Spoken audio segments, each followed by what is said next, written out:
Point numéro 2. Les portes que l'ennemi utilise pour nous accuser. Ici, c'est Satan, l'accusateur, qui utilise en fait un droit légal. On a parlé des hommes. Oui, les hommes accusent. On parle aussi de Satan, car lui-même aussi, il accuse. Apocalypse 2, 12, verset 10 dit ceci. Nous avons la parole de Dieu. Et j'entendis dans le ciel une voix forte qui disait: maintenant le salut est arrivé, et la puissance et le règne de notre Dieu et l'autorité de son Christ, car il a été précipité, l'accusateur de nos frères qui les accuse devant notre Dieu jour et nuit. L'accusateur de nos frères qui les accuse devant notre Dieu jour et nuit. Ils ne sont pas du dragon, ils ne sont pas de Satan. Donc en fait, les forces des ténèbres aussi peuvent vous accuser. Ce n'est pas juste des hommes. Ce n'est pas juste une enveloppe physique qui peut le faire. Même l'ennemi aussi, lui, peut le faire. Donc Dieu, en fait, il vous voit. Il voit vos actions. Il connaît tous vos péchés. Vous aussi, vous voyez. Vous connaissez vos actions. Vous connaissez vos péchés. Mais l'ennemi aussi.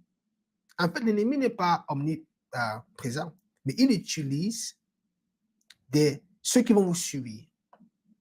Donc, il vous surveille depuis votre enfance. Car c'est l'esprit familier, l'esprit de surveillance.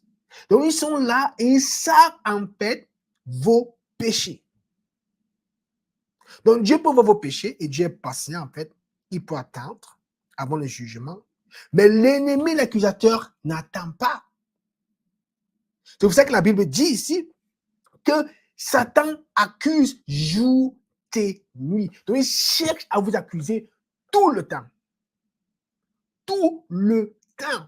Donc, souvent, on peut faire un péché, on ne se repent pas, on se dit qu'on va peut-être garder ça pendant 1 mois, pendant 2 mois, avant de se reprendre. Mais l'ennemi connaît ce péché. Et les accusations commencent déjà à monter. C'est pour ça que la Bible dit que quand le juste tombe 7 fois, il se relève 7 fois. Donc, étant enfant de Dieu, on n'est pas censé rester dans le péché. On n'est pas censé dormir dans le péché. Parce que c'est une grande porte. Donc, dès qu'on pêche, directement, quand le Saint-Esprit nous révèle cela, on se repent, on se sépare, car ce n'est pas notre partage. Parce que c'est une porte d'accusation que l'ennemi lui-même va utiliser. Même si les gens ne vous voient pas. L'ennemi a ses agents qui vous espionnent. C'est pour ça que dans Éphésiens, ici, ça nous donne un peu un aperçu. Éphésiens 4, verset 26, dit ceci. Si vous vous mettez en colère, ne péchez point, que le soleil ne se couche pas sur votre colère, et ne donnez pas accès au diable. Donc, si on est en colère, on ne doit pas dormir dans cela. On ne doit pas rester dans cela. On ne doit pas garder cela. Parce que si on le fait, c'est un plat de dîner pour l'ennemi. C'est une porte qui est vraiment ouverte. Une accusation. Une porte légale. Un droit légal. Ici, on dit ne donnez pas accès. En fait, c'est vous-même qui donnez cet accès à ce que vous êtes en train de faire. Donc, fermons ces portes, bien aimés. Parce que l'ennemi utilise ces choses pour vous accuser. Et beaucoup peuvent se dire, en fait, qu'en Christ, nous sommes une nouvelle création. Les choses anciennes sont passées et toutes choses sont devenues nouvelles. C'est vrai. Mais vous allez voir, en fait, qu'il y a beaucoup qui souffrent toujours de ces problèmes du passé. Il y a ceux qui étaient en Christ, qui n'étaient pas en Christ, en fait. Ils ont accepté Jésus-Christ, ils sont en Christ. Mais il y a toujours ces problèmes du passé qui reviennent, car ça demande à être adressé. Donc, ils peuvent même avoir des péchés de votre enfance. Vous ne vous rappelez même pas de cela. Vous avez oublié, l'ennemi a noté. Et il utilise ça dans votre vie pour avoir accès. Vous voyez bien que l'accusation dont on parle, Apocalypse 12, ça ne tient qu'à cause du péché. Donc c'est quand il y a un péché qu'il y a accès. Donc ce qu'il faut faire, il faut identifier ce péché, il faut identifier cette porte et il faut l'adresser. Beaucoup ont des outils pour l'adresser, mais ne savent pas comment identifier. Donc il faut savoir en fait où se trouve le problème avant d'appliquer la solution. Un autre exemple, dans Zacharie 3, vous allez voir le grand prêtre Josué a été dénoncé par Satan parce qu'il portait des vêtements sales qui symbolisaient son iniquité. Donc là, c'est Satan qui en fait accuse un prêtre parce qu'il est sale, parce qu'il a péché. Donc c'est quelque chose qui se passe. Lisons la parole de Dieu. On va lire du verset 3. On va commencer au verset 3. Ce que ça dit. Il me fit voir Josué, le souverain sacrificateur, debout devant l'ange de l'Éternel et Satan qui se tenait à sa droite pour l'accuser.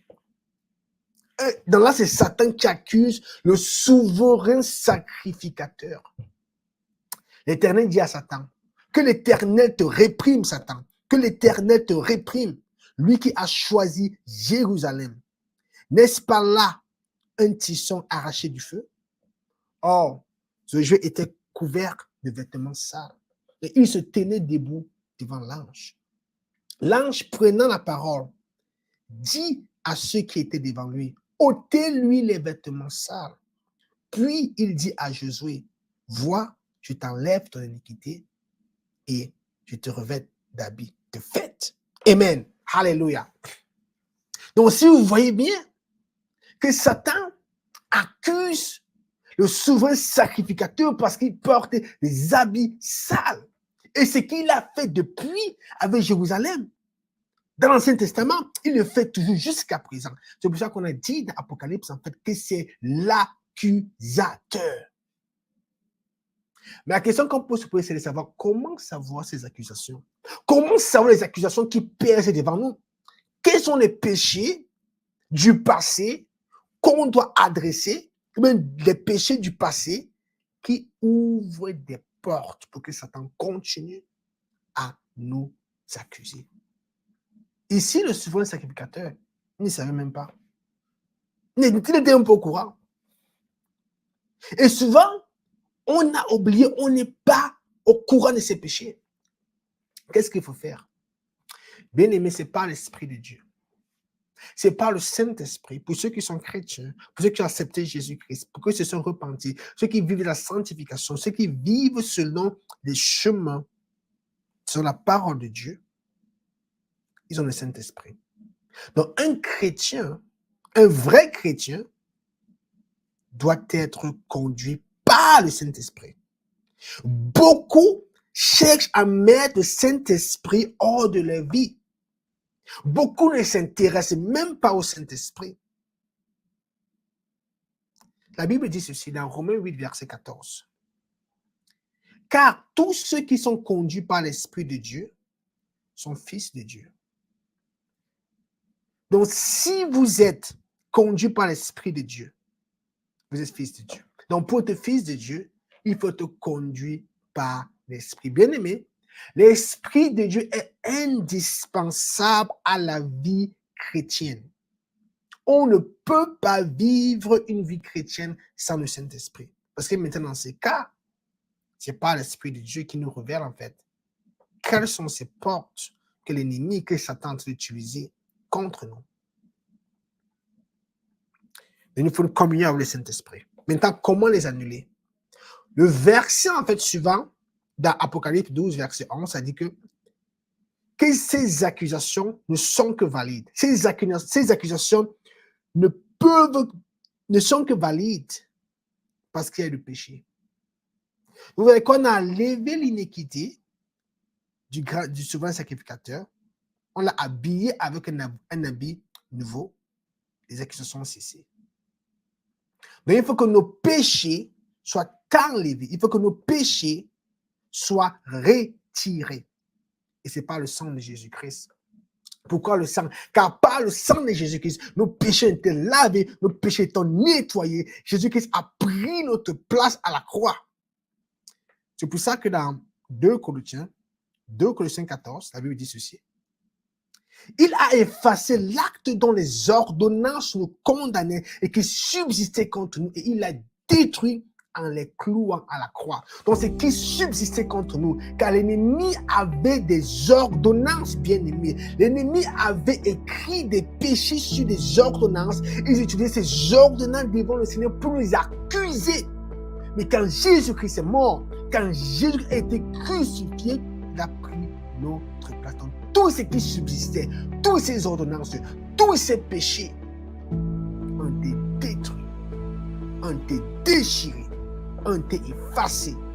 Dans l'ordonnance, pour ceux qui sont en Christ, le sang de Jésus a tout effacé. Plus que cela a été déchiré, a été cloué à la croix. Romains 8:1 dit ceci. Il n'y a maintenant aucune condamnation pour ceux qui sont en Christ. Donc, pour ceux qui sont en Christ, il n'y a plus de condamnation. Mais ce n'est pas automatique. On doit le déclarer. La Bible aussi dit qu'en fait, Jésus-Christ intercède pour nous. Il intercède maintenant pour nous. Donc, bien aimé, il faut deux choses. Il faut identifier ses portes. Il faut fermer ses portes. Donc, il faut que le Saint-Esprit nous conduise à localiser où se trouve l'accusation.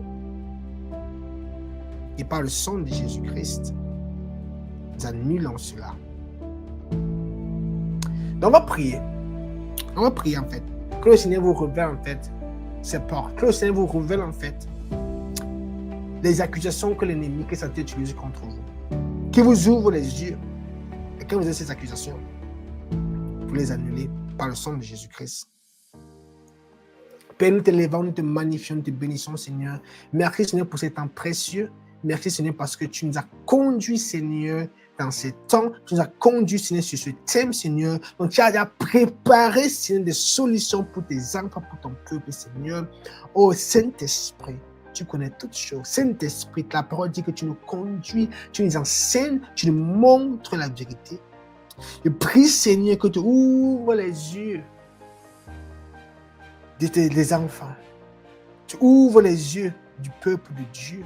Que tu les révèles, Seigneur, là où l'ennemi les accusait, là où l'ennemi avait un droit légal, là où l'ennemi joue tes nuits, les accuse au Saint-Esprit. Révèle-les, Seigneur, car il veut se reparler.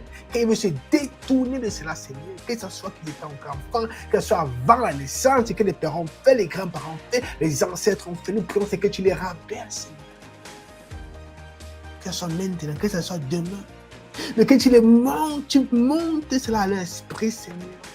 Ce qui était fait, c'est que les empêche d'entrer dans la destinée que tu as prévue pour eux, Seigneur. Car nous comptons sur toi. Ouvre les yeux, Seigneur, au nom puissant de Jésus-Christ. Pour tes enfants, chacun d'entre eux, Seigneur, ce que l'ennemi utilise. Ouvre les yeux. Merci, Seigneur, parce que tu le fais. Merci, Saint-Esprit, parce que tu es en train d'agir. Merci parce que tu es en train d'ouvrir les yeux, Seigneur. Ta parole dit qu'il n'y a plus de condamnation pour ceux qui sont en Christ. Nous plaidons le sang de Jésus-Christ, Seigneur, sur ces lieux, sur ces endroits, Seigneur, pour ceux qui se rappellent. Que le sang de Jésus-Christ efface cela, car il n'y a plus d'accusation. Ta parole dit, Seigneur, que qui accusera celui que Dieu a justifié, Seigneur? Tes enfants ont été justifiés par le sang de Jésus-Christ. Nous prions, Seigneur, que le sang de l'agneau efface ces accusations, efface ces péchés, efface, Seigneur, ce qui a été fait, et qu'il soit justifié, que maintenant il porte la vie de Christ, Seigneur, que ces paroles tombent, qu'elles ne peuvent plus être accusées. Merci, Seigneur. Que ce qui était caché, Seigneur, soit révélé. Que ce qui était caché, Seigneur, soit révélé au nom puissant de Jésus-Christ. Merci parce que tu agis. Merci parce que tu touches tes enfants. Au nom de Jésus-Christ. Amen. Et aussi certainement d'entre vous, en fait, en faisant cela, vous allez recevoir la restitution. Il Il y a certaines choses, parce qu'il n'y a plus ces accusations, parce qu'il y a certaines choses qui étaient bloquées, les choses vont avancer. Donc, vous allez recevoir quelque chose de plus.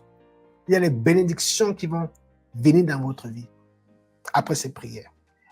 Et soyez toujours sensibles au Saint-Esprit. Vous allez voir souvent mettre des pensées dans votre esprit. Que vous ne pensez même pas à cela, mais soudainement, ça vient comme ça. Quelque chose qui s'est passé dans le passé. Peut-être une porte que vous avez ouverte. Et cet esprit est en train de vous parler.